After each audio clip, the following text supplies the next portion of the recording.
Hello दोस्तों, कैसे हो आप? मैं आपके सामने फिर हाजिर हूँ अपनी कहानी के पिटारे में से एक और कहानी लेकर। राम ने सीता का त्याग किया था, ये बात तो हम सब जानते हैं, पर आज मैं आपको बताऊंगी कि आखिर किस श्राप की वजह से सीता जी को श्री राम का वियोग सहना पड़ा। कहानी बहुत पुरानी है। प्राचीन काल में मिथिला नगरी में जनक नाम के प्रसिद्ध धर्मात्मा राजा राज्य करते थे। राजा जनक एक बार यज्ञ के लिए पृथ्वी जोत रहे थे। उस समय हल के धंसने से बनी गहरी रेखा से एक सुंदर और दिव्य कन्या का प्रादुर्भाव हुआ, जो साक्षात लक्ष्मी के समान रूपवती थी। धरती से प्रकट होने के कारण कन्या का नाम सीता रख दिया गया। इसके साथ ही राजा जनक की पुत्री होने के कारण वह जनक सुता भी कहलाने लगी। सीता जी के रूप, लावण्य और गुणों में वृद्धि शुक्ल पक्ष के चंद्रमा की तरह होने लगी। एक दिन सीता जी सखियों के साथ बगीचे में घूम रही थी। वहां उन्हें एक पेड़ पर दो सुंदर तोते बैठे दिखाई दिए। वे पक्षी आपस में एक कथा कह रहे थे।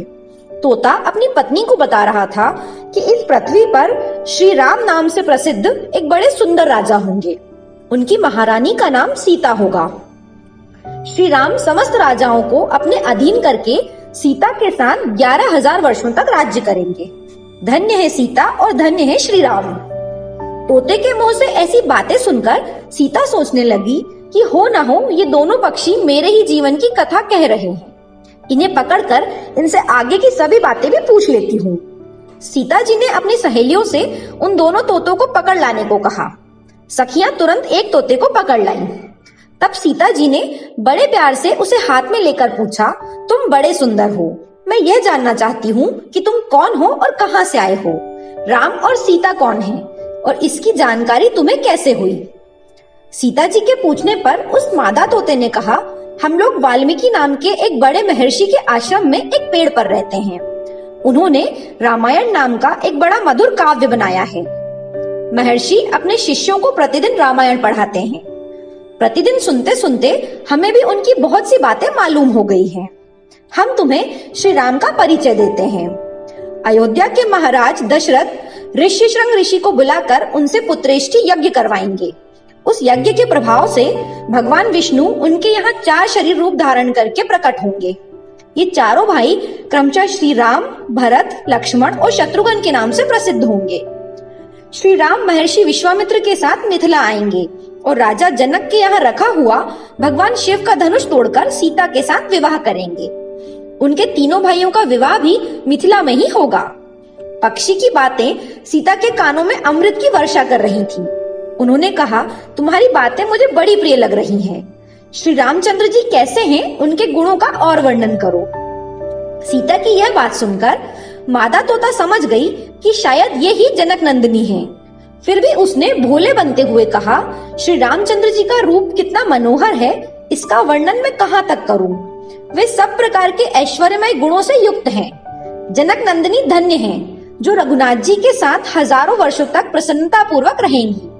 किंतु सुंदरी, तुम कौन हो जो इतने प्रेम से श्री रामचंद्र जी के गुणों का वर्णन सुनती हो? जानकी जी बोली, जिसे तुम जनक नंदिनी सीता कहते हो वह मैं ही हूँ। श्री राम ने मेरे मन को अभी से लुभा लिया है, इसलिए जब वे यहाँ आकर मुझे ग्रहण करेंगे तभी मैं तुमको छोड़ूंगी। तुम मेरे घर में सुख से रहो और मीठे मीठे पदार्थों का भोजन करो। सीता जी की बात सुनकर मादा तोता भय से कांप उठी। वो विनती करते हुए सीता जी से बोली, हम वन के पक्षी हैं, पेड़ों पर रहते हैं और स्वच्छंद रूप से विचरण करते हैं। तुम्हारे घर में हमें सुख नहीं मिलेगा। इसके अलावा मैं गर्भिणी हूँ। अपने स्थान पर जाकर मैं अपने बच्चे को जन्म दूंगी। इसके बाद मैं वापस तुम्हारे पास आ जाऊंगी। पेड़ पर बैठे उसके पति तोते ने भी यही कहकर सीता जी से पत्नी को छोड़ देने की प्रार्थना की, किंतु सीता जी उसे छोड़ने के लिए तैयार नहीं हुई।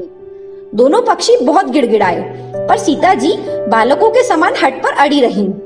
वे वन के स्वच्छंद पक्षियों की हृदय की वेदना ना समझ सकी। मादा तोते के लिए पति का वियोग असहनीय हो रहा था।